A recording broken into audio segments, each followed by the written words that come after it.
गणपति बप्पा मोरया मोरया। 31 अगस्त 2022 गणपति जी का शुभ आगमन हो गया। तो अब बिराजदार जी की तरह आपको गणपति जी को अपने घर में लाना हो या अपने अपने पांडालों में पूजा अर्चना करके हम गणपति जी को लेकर के अपने घर की ओर चलते हैं या बड़े गणपति जी को लेकर पांडाल की ओर चलते हैं।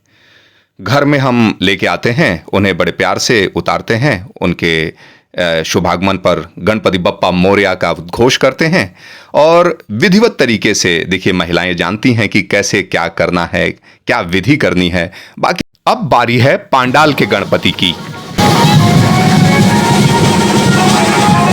गाजे बाजे के साथ नाचते गाते नर नारी बच्चे सब उत्साह से गणपति जी को लेकर आ रहे हैं और गणेश उत्सव समिति के सभी कार्यकर्ता सारी गतिविधियों का निरीक्षण कर रहे हैं। ये देखिए उनके अंदर जोश उत्साह। और ये रहे हमारे गणपति बप्पा मोरया। बड़े पांडालों के जो गणपति हैं वो इसी तरीके से अपनी साइज के अनुसार, अगर बड़े हैं छोटे से टेम्पो में आ सकते हैं तो छोटे टेम्पो में, वरना कई तो बड़े बड़े ट्रकों में आते हैं, बड़े बड़े विशाल, जैसे हमारे लाल बाग के राजा। हाँ, उनकी शोभा ही निराली होती है। देखिए ये उत्साह देखिए, नर नारी युवती और बच्चों के अंदर सब गुलाल से सने हुए हैं, सब नाच नाच के थके हुए हैं, लेकिन उनके अंदर थकान नहीं है, पूरा उत्साह विराजमान है और सब गणपति बप्पा का आगमन कर रहे हैं। गणपति जी अपने स्थान पे पहुंच रहे हैं और यहां पर उनको पंडित जी स्थापित करेंगे। ये कल होगा, यानी 1 सितंबर को होगा। देखिए अब हम घर पे आ गए, ये हमारे पंडित जी हैं, ये हमारे गणपति बप्पा को स्थापित करेंगे। तो पूजा शुरू हो गई। सबसे पहले आचमन होता है और उसके बाद पूजा आगे बढ़ती है।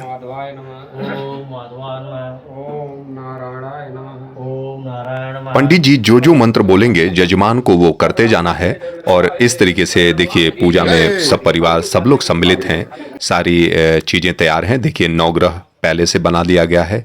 बप्पा की शोभा एकदम निराली है, कितने प्यारे कितने जीवंत लग रहे हैं। और बप्पा को जो प्रिय है, देखिए मोदक है और आपको दुर्वा पसंद है तो दुर्वा की माला बना ली गई है और जो जो उनको चाहिए वो सारी विधियां कराई जाएंगी, की जाएंगी। पंडित जी ने पूजा प्रारंभ की है, बप्पा विराजमान है। अब बप्पा के अंदर, यानी कि ये मूर्ति है, उस मूर्ति के अंदर प्राण प्रतिष्ठा की जाएगी। बड़े भाव के साथ जजमान बैठे हैं। पंडित जी के मंत्रों की ओर, उनके निर्देशों की ओर ध्यान रखा जाता है और अपना भाव उस मूर्ति में स्थापित किया जाता है। ये एक प्रक्रिया है। देखिए संकल्प शुरुआत हो गई है। संकल्प करते हैं कि हम कुछ दिन तक आपको यहाँ स्थापित कर रहे हैं और भक्ति भाव से आपकी पूजा करेंगे। मित्रों, गणपति बप्पा हमारे स्थायित्व के देव कहलाते हैं। देखिए उन्होंने मन पर कंट्रोल किया, मन पर विजय प्राप्त की। जैसे चूहा चंचल होता है इसलिए उनका वाहन चूहा कहा गया, उसी तरह मन चंचल होता है। तो जो मन पर विजय प्राप्त कर लेता है, जो मनस्वी हो जाता है, वो अग्र हो ही जाएगा, वो देवताओं में सबसे आगे माना जाएगा और यही है इनकी विशेषता। तो जिस देवता के पास जो हो उनसे वही मांगना चाहिए और हमको अपने जीवन में अगर स्थायित्व चाहिए तो हमको अपने मन की चंचलता को उस पर निग्रह करना पड़ेगा। इसलिए हम बप्पा को लाते हैं और उनसे मांगते हैं कि हमारे जीवन में भी प्रभु स्थायित्व आए और बड़े भाव भक्ति के साथ हम उनकी पूजा करते हैं और उनसे यही मांगना चाहिए। क्योंकि अगर मन की चंचलता पे हमने निग्रह कर लिया तो बाकी सारी चीजें जितनी इस जीवन में जो प्राप्त होने लायक हैं वो सब मिल जाएगा।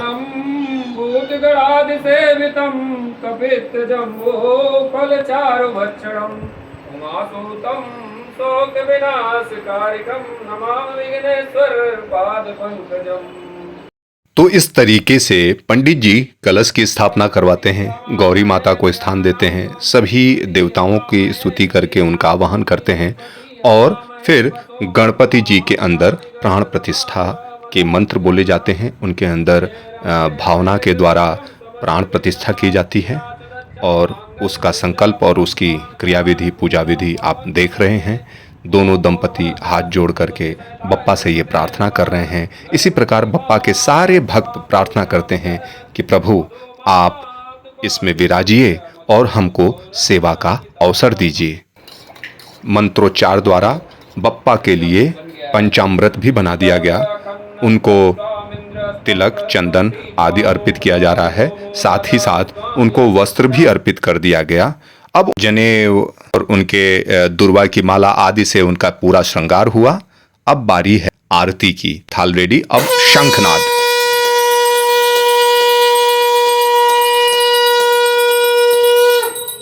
अब जब बप्पा आ विराजे हैं तो उनकी प्रेम पूर्वक आरती की जा रही है। देखिए आरती का थाल सजा के दोनों दंपति बड़े भावपूर्ण तरीके से बप्पा की आरती करते हैं। इसी तरीके से बप्पा के सारे भक्त आरती करते हैं और जब तक उन्हें रखना है सुबह शाम उनकी आरती, उनका भोग नैवेद्य लगाते हैं। तो ये गणेश उत्सव इसी उत्साह के साथ मनाया जाता है। आज उनकी प्राण प्रतिष्ठा हुई है और कुछ दिन के बाद अब होगा उनका विसर्जन। किंतु महत्वपूर्ण बात यह है कि विसर्जन मूर्ति का होगा। हम अंत में फिर उनकी प्रार्थना करके उनसे कहेंगे कि प्रभु आप अपने लोक में चले जाएं और उसके बाद ये जो पार्थिव मिट्टी का ये जो मूर्ति है हम इसको इस लोक में विसर्जित करते हैं। तो ये विधि होती है। देखिए हमारे एक और मित्र हैं अजय यादव जी, ये उनके यहाँ के गणपति बप्पा हैं। उनके यहाँ गांव से उनके मौसी, मौसा, मामी आदि लोग आए थे और वास्तव में महाराष्ट्र में गणपति उत्सव देखने लायक होता है।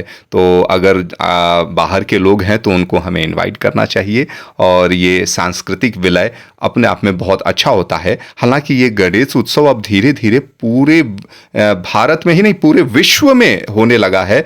मैंने एक क्लिप देखी जो अफ्रीका आदि में वहाँ पे भी गणेश उत्सव मनाया जा रहा था और ये देखिए अब तैयारी हो गई है विसर्जन की। ये बप्पा आ विराजे हैं और बैंड बाजे के साथ जो है उनको हम विसर्जित करने के लिए लेके जा रहे हैं। तो पहले ही पंडित जी ने उनसे प्रार्थना की और उनसे कहा कि आप अपने लोक में विराजिए। ये बप्पा का आसन जो अब खाली दिख रहा है क्योंकि बप्पा जो है उनकी जो मूर्ति है वो वहाँ पे रखी गई है और बड़ी भावभीनी आँखों से उनको हम विसर्जन के लिए लेके जाते हैं। और यही उत्साह, क्योंकि भारतीय सनातन पद्धति में हमारे जो 16 संस्कार होते हैं उसमें हर एक संस्कार को बड़े उत्साह से मनाया जाता है। तो विसर्जित हम कहते हैं कि कभी आत्मा नहीं होती है, विसर्जित शरीर होता है। और अगर शरीर विसर्जित हो रहा है, जर्जर हो गया, बूढ़ा हो गया या उसने अपनी समय अवधि पूरी कर ली है तो वो जा रहा है, तो इसमें खुशी की बात होनी चाहिए। वैसे दुख तो होता है किसी के भी जाने का और यही प्रक्रिया यहाँ हम गणेश स्थापना और उनके विसर्जन में जानते हैं कि ये दुनिया जो है ये आनी जानी है और एक ना एक दिन सबको यहाँ से जाना है। तो यहाँ आनंद पूर्वक जिएं और भगवान को धन्यवाद दें। कर्म योग, भक्ति योग, ज्ञान योग के द्वारा अपने जीवन को सार्थक करें ताकि जब हम जाने लगें तो हम शांति से जाएं और हमारे जाने के बाद लोग इसी तरीके से उत्सव मनाएं, क्योंकि हमारे जो आत्मा है उसको कहीं ना कहीं सद्गति मिल गई। तो ये उत्सव है सद्गति का, ये उत्सव है श्रेष्ठता का, ये उत्सव है सनातन का। आप देख सकते हैं इन नवयुवकों में ये जो जोश है ये देखते हुए बन रहा है। आनंद से ये सारे के सारे युवक, युवती, बच्चे सब नाच रहे हैं और इस सांस्कृतिक कार्यक्रमों के द्वारा हम आने वाली जो पीढ़ी है उनके अंदर भी एक प्रेरणा, एक उत्साह भरने की कोशिश करते हैं ताकि वो अपनी सांस्कृतिक विरासत को जानें और उसको आगे लेकर के जाएं। कोई भी देश अपनी संस्कृति के कारण जाना जाता है, तो भारतीय सनातन पद्धति, इसकी संस्कृति, इसको बनाए रखना, इसको आगे बढ़ाना इन्हीं त्योहारों और हम समाज के लोगों पर निर्भर करता है। तो गणपति बप्पा मोरया, पुढच्या बरसी लवकरया, इस उद्घोष के साथ बप्पा का विसर्जन करते हैं। आप सबको बप्पा का आशीर्वाद मिले। जय हिंद, जय भारत।